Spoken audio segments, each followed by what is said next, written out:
Assalamualaikum warahmatullahi wabarakatuh. Nama saya Arisa Asmira binti Muhammad Asri. Saya merupakan pelajar Pasca Siswa Azhar di Fakulti Bahasa Moden dan Komunikasi Universiti Putra Malaysia. Hari ini saya akan membentangkan kajian saya yang bertajuk Motivasi Belajar Bahasa Melayu dalam kalangan murid semasa pandemik COVID-19. Baik, kita lihat slide yang pertama. Saya akan membentangkan kandungan pembentangan, iaitu yang pertama adalah pengenalan, yang kedua metodologi kajian, ketiga dapatan kajian dan akhir sekali rumusan. Okey, bagi pengenalan, kita lihat dahulu apa yang dimaksudkan dengan motivasi. Motivasi dalam pengajaran dan pembelajaran adalah penting kerana ia akan memberi kesan terhadap pencapaian. Motivasi boleh dibahagikan kepada dua, iaitu motivasi intrinsik dan motivasi ekstrinsik.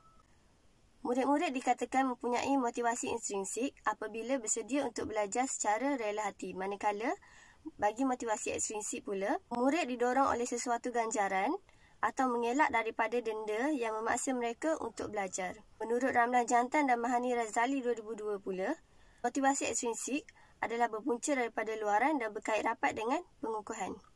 Perbezaan kedua-dua motivasi ini adalah di mana motivasi intrinsik melibatkan faktor dalaman yang menggerakkan pelajar untuk belajar, manakala motivasi ekstrinsik pula melibatkan faktor luaran sebagai penggerak.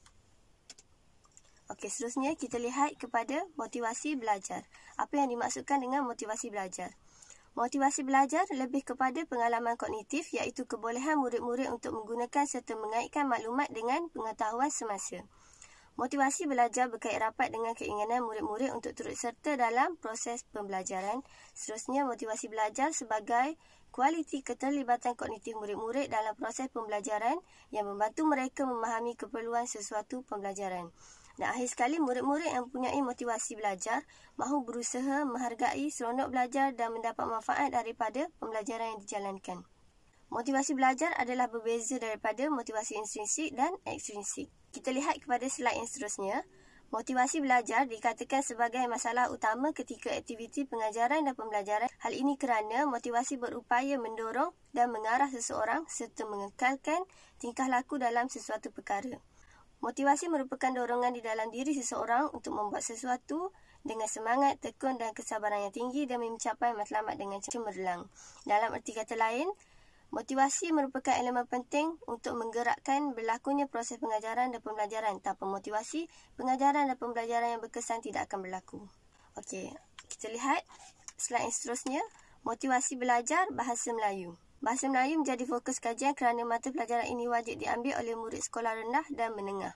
Di mana sejak 2013, murid disyaratkan untuk sekurang-kurangnya lulus mata pelajaran Bahasa Melayu bagi melayakkan mereka memperoleh sijil pelajaran Malaysia atau SPM. Seterusnya dikaitkan pula dengan motivasi belajar di mana murid perlu mempunyai motivasi yang tinggi bagi menguasai mata pelajaran ini. Motivasi belajar ini bergantung kepada gaya pembelajaran dan strategi pengajaran yang diaplikasikan dan diterapkan oleh guru. Dan kaitan yang ketiga adalah gaya pembelajaran. Gaya pembelajaran yang baik dapat merangsang murid untuk meningkatkan pencapaian akademik. Oleh hal yang demikian, boleh dikatakan Bahasa Melayu merupakan mata pelajaran yang penting dan memerlukan motivasi yang tinggi untuk memastikan pencapaian yang cemerlang dalam akademik. Kemudian, seluruh dunia dikejutkan dengan penularan wabak COVID-19. Bagi mengelakkan penularan, pihak KPM telah memutuskan sesi pengajaran dan pembelajaran secara dalam talian. Di mana sebelum ini, gaya pembelajaran adalah bersemuka dan berubah kepada dalam talian disebabkan berlakunya pandemik COVID-19. KPM memperkenalkan garis panduan pelaksanaan pengajaran dan pembelajaran di rumah untuk panduan guru. Garis panduan yang diperkenalkan ini adalah merupakan salah satu usaha untuk mengekang penularan wabak di samping mengelakkan pelajar daripada ketinggalan daripada pembelajaran mereka. Pengajaran dan pembelajaran secara dalam talian menuntut penggunaan teknologi sebagai alternatif baru dengan menggunakan medium seperti Google Classroom, Google Meet, Zoom, Webex dan sebagainya.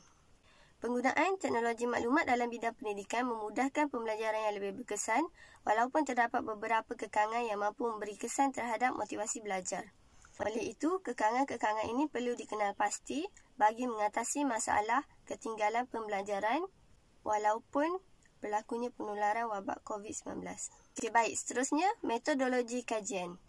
Kajian ini merupakan kajian tinjauan awal yang bertujuan untuk mengenal pasti tahap motivasi belajar dalam kalangan murid mempelajari bahasa Melayu kesan pandemik COVID-19. Sebelum ini, PMP adalah secara bersemuka dan ditukar kepada dalam talian.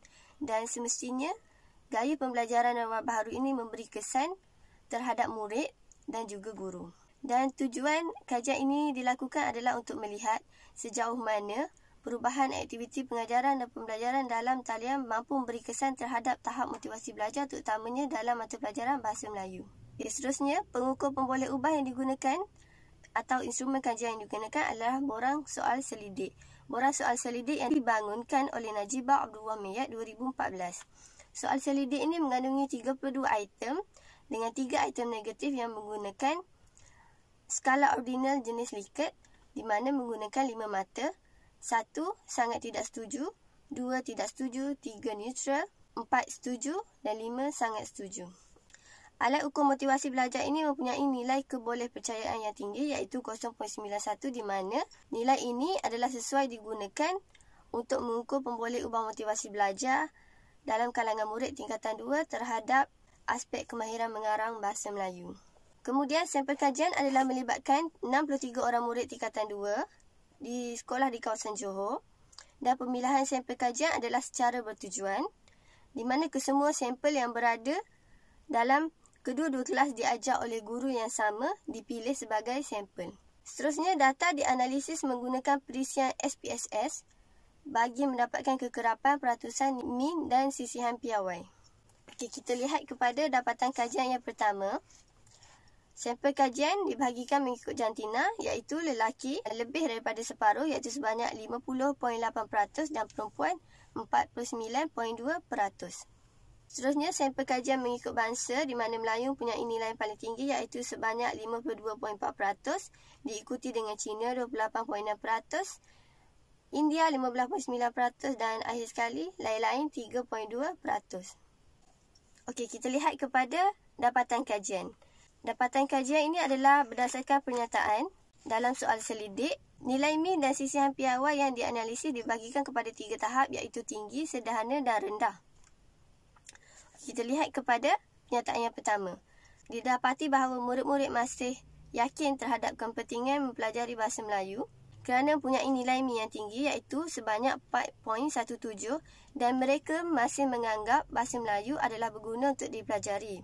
Namun, murid-murid masih kurang yakin terhadap kebolehan Bahasa Melayu untuk memperluaskan pandangan mereka kerana nilai min yang dianalisis adalah berada pada tahap yang sederhana iaitu sebanyak 3.65 sahaja. Seterusnya, dapatan kajian mendapati bahawa penglibatan pelajar secara aktif dalam kelas Bahasa Melayu adalah pada tahap yang sederhana iaitu dengan nilai min sebanyak 3.40. Murid-murid juga didapati meluangkan lebih banyak masa untuk mempelajari Bahasa Melayu berbanding mata pelajaran lain untuk mencapai kejayaan iaitu pada tahap sederhana dengan nilai min 2.95. Dan didapati juga murid-murid berpendapat walaupun tiada kerja rumah, saya cuba untuk belajar Bahasa Melayu di luar waktu kelas dengan nilai min yang sederhana iaitu sebanyak 3.14. Namun, pernyataan saya membuat tugasan Bahasa Melayu mengikut jadual yang telah dirancang lebih awal adalah pada tahap sederhana iaitu pada nilai min 2.79. Dan dapatan yang terakhir adalah dapatan mendapati bahawa murid-murid masih percaya bahawa mereka akan mendapat grade yang cemerlang dalam Bahasa Melayu dengan nilai min pada tahap yang tinggi iaitu 3.95 diikuti dengan nilai min 3.63 dengan pernyataan saya yakin boleh memahami konsep asas yang diajarkan di dalam kelas Bahasa Melayu. Pelajar juga yakin untuk memahami struktur tata bahasa yang paling kompleks dalam kelas Bahasa Melayu dengan nilai min yang juga pada tahap sederhana iaitu 3.41.